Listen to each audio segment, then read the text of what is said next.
하나님께서 노아에게 말씀하셨다. 내가 보니 이 세상에 의로운 사람이라고는 너밖에 없구나. 너는 식구들을 다 데리고 방주로 들어가거라. 모든 정결한 짐승은 수컷과 암컷으로 7쌍씩, 그리고 부정한 짐승은 수컷과 암컷으로 2쌍씩 내가 데리고 가거라. 그러나 공중의 새는 수컷과 암컷 7쌍씩 데리고 가서 그 씨가 온 땅 위에 살아남게 하여라. 이제 이래가 지나면 내가 40일 동안 밤낮으로 땅에 비를 내려서 내가 만든 생물을 땅 위에서 모두 없애버릴 것이다. 노아는 주님께서 명하신 대로 다 하였다. 창세기 7장 1절부터 5절 말씀. 자신이 창조한 피조물을 자신의 손으로 파괴해야 하는 하나님의 마음이 참으로 아팠을 것입니다. 하나님은 창조된 세상을 보면서 몹시 흡족해 하셨습니다. 보기 참 좋다. 보기 참 좋다. 그렇게 좋았던 세상이 인간의 죄로 인하여 아주 보기 싫은 세상으로 변해버리고 만 것입니다.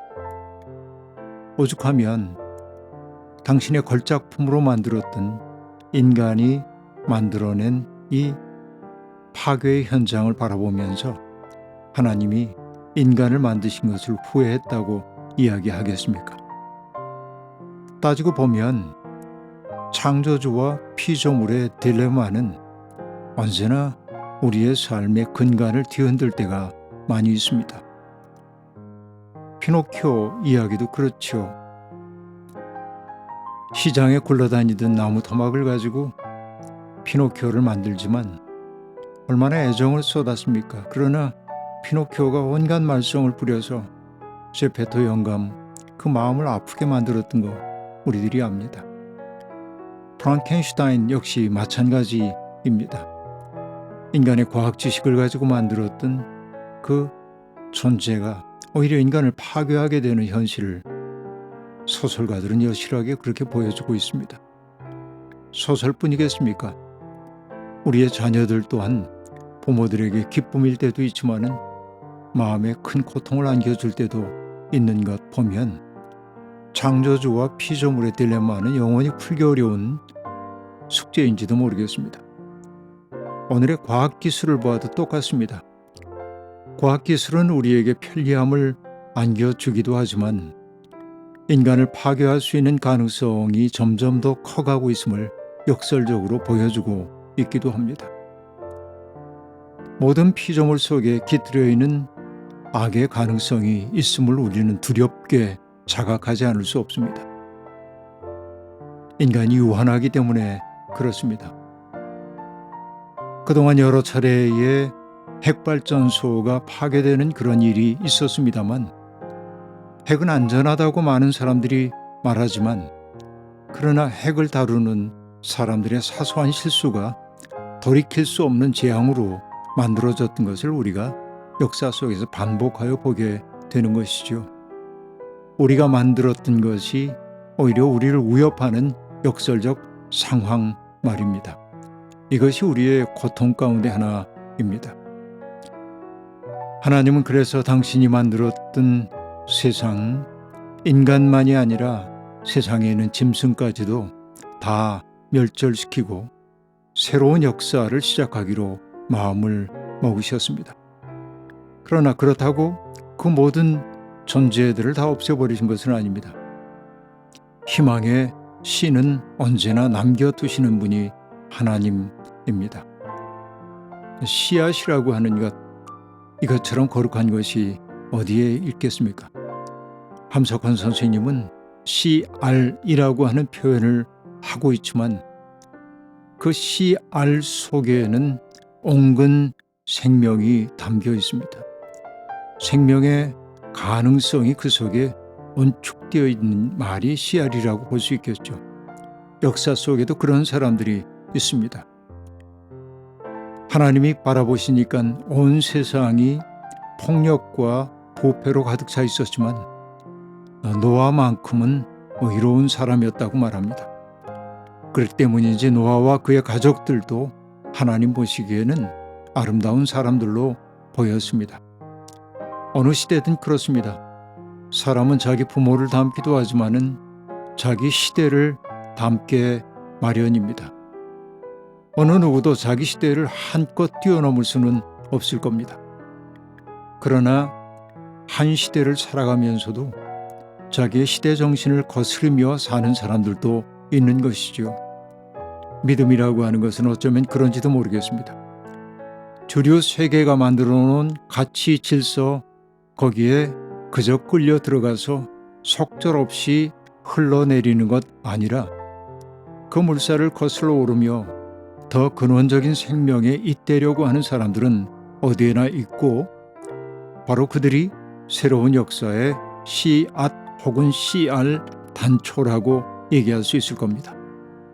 하나님은 사람만이 아니라 당신의 걸작품으로 창조하셨던 짐승들도 방주 안에 들이라고 말씀하십니다.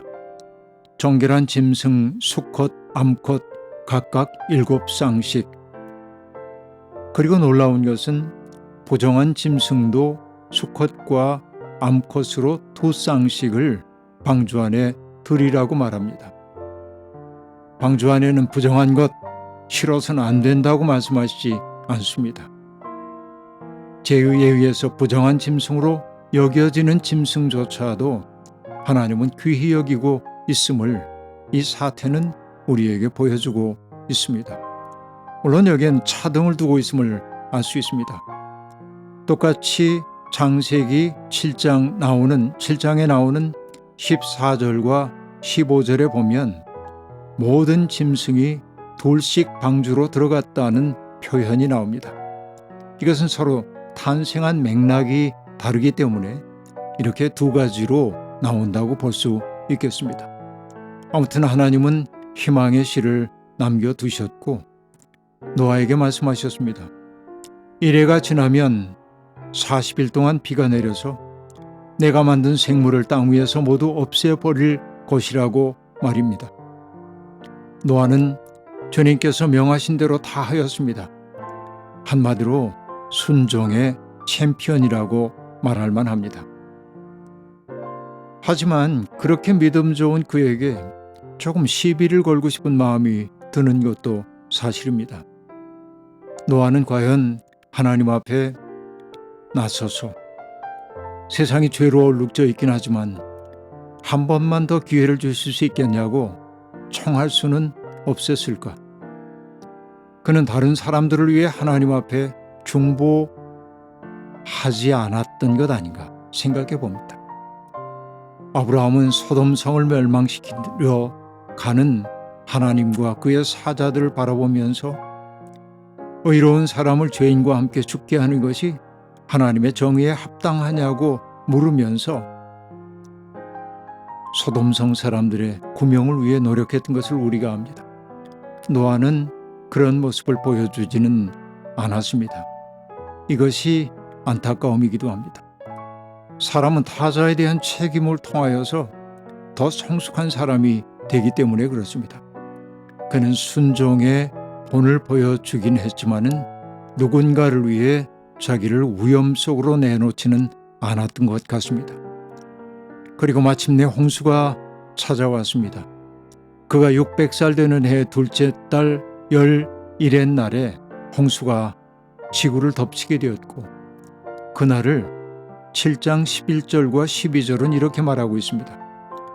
바로 그날에 땅속 깊은 곳에서 큰 샘들이 모두 터지고 하늘에서는 홍수문들이 열려서 40일 동안 밤낮으로 비가 땅 위로 쏟아졌다라고 말입니다.